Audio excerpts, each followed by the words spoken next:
Guys, andito na naman kami sa gulayan. Ang daming gulay dito guys.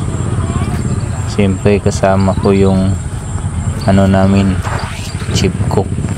Siya na rin yung mamimili ng anong gusto niyang lulutuing gulay. Magaling kasi siya mamili ng mga masariwang gulay at masarap na gulay. Dito guys, ang laki ng palengke na guys. Lahat na sigurong uri ng gulay dito andito na siguro, wala ka nang hahanapin pa.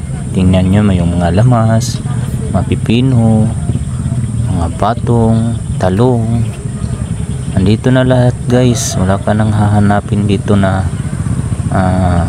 hindi mo makikita. Mga kalabasa andito na lahat, kahit mga pang